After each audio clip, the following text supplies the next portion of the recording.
taking a little longer to get back on this return video of what we learned in our first elk hunting trip.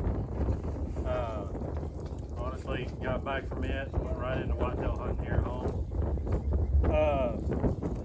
Our trip did get sideways because of a freak snowstorm that came in, so we didn't stay in the backcountry as long as we wanted to. Still learned some pretty good things. Sorry, it's a little windy here. One thing is, I went in, took a little food sport per se like this. It's pretty short, it's only about 6 inches. When you're eating in these dehydrated food bags, it's gonna be real messy on your hands.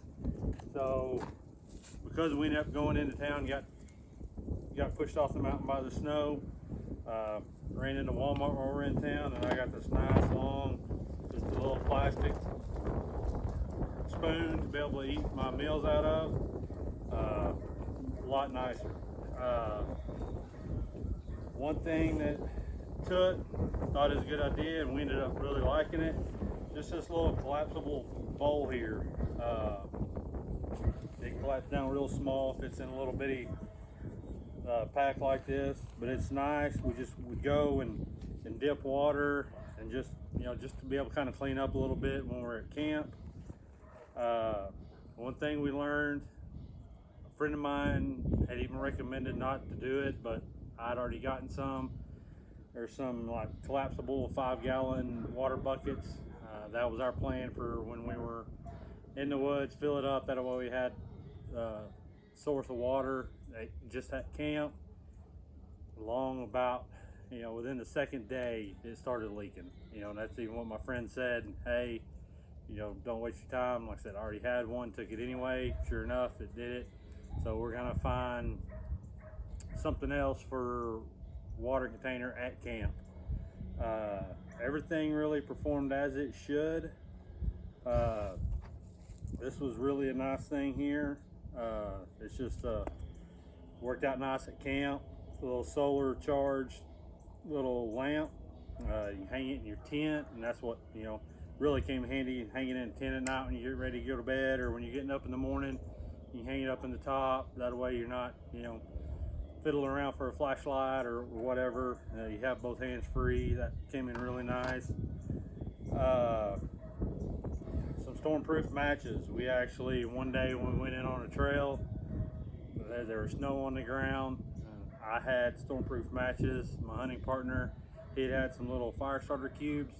I don't have any of them here with me. I will definitely have some next year. He has some. With snow on the ground and wet wood, we were able to get a fire started at midday, just kind of warm up. And matter of fact, it started sleeting while we were midday eating. As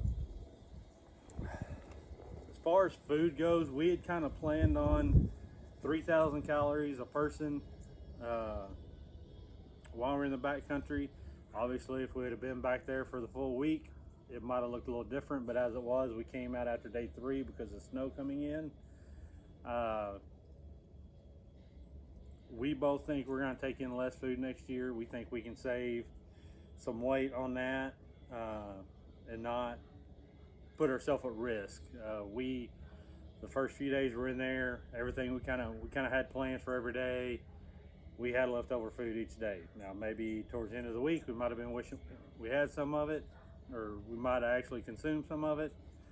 That we don't know because of what happened. We took in a Zoleo communicating device. It worked. If we'd have been a little higher, it might have worked better. I mean, it worked. We were able, to send out text. We were also able to get weather forecasts. We actually caught word from another hunter coming through that was up higher than we were that they changed the forecast on the snow. But we're at a lot of tall trees. We were down a little lower. It would work. You just had to play with it a little bit. But other than that, it worked great. You could see weather forecasts if you got signal. Our packs worked good. Having dry bags were real nice. That's what I kept my stuff divided. I had all my food in one dry bag and clothes in another, just for a little organization in my pack. I went with a 3-liter water bladder. That worked great. Also carried in something real nice to have, a good, just like 20-ounce thick plastic bottle. I mean, you know, something you get a cold drink out of. When you're empty it, save it. Came in really handy. Fill it full of water. I had rehydration powders to pour in it, and so that way you're not getting your bladder dirty. You know, you can fill that, put it in the side, you know, drink a couple of them a day, keep your electrolytes up, keep you from getting dehydrated. So that was really good. Like I said, you want a good thick one. Another thing, you know, we took a little towel. Like I said, as far as kind of cleaning up, this is a microfiber towel, dries real easy. With this, you know, little collapsible bowl here, have water in it, just be able to put in there. We even took a little bar of soap, you know, just for cleaning up with. Wish hunt would have went better, might have had some more feedback. Another thing, when we hiked all year long, getting ready to go in, I just wore wool socks, my hiking boots, never had a problem with blisters on our feet. Both me and my hunting partner on the way in, you know, we heard a lot of people talk about sock liners to help prevent blisters, so we both wore sock liners hiking in. Sure enough, we both ended up with blisters on the heel of our feet. So with that being said, we were doctoring our feet all week long. Moleskin, luckily we took in some moleskin. We'll probably take in more next year just in case. We didn't use, after the first day, didn't use the sock liners at all anymore. I think it was why I got blisters. Not 100% sure, just my thought. We went all year long, never had a problem with blisters, and first time up there I used them, I ended up with a blister on the back of my heel. But definitely, thankfully we took a pretty good medic kit, had band-aids, took some moleskin in. We were able to doctor our feet, keep them clean. But you know, there again, you plan on worse, you know, hope for the best. And thankfully we were prepared on that. My buddy carried in a sidearm. As far as if bears or anything, I actually carried in bear spray. Thankfully we didn't have to use either one.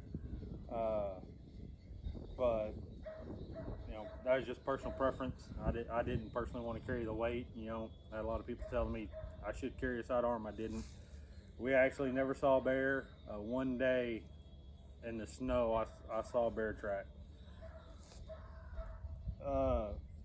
Another thing, they watch out for. Everybody tells you to keep your camp clean for, you know, keep from attracting bears.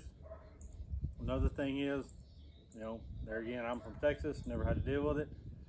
Chipmunks. Chipmunks will get into everything, or mainly your food. So definitely keep camp clean. To keep chipmunks out of your stuff, chewing up your stuff.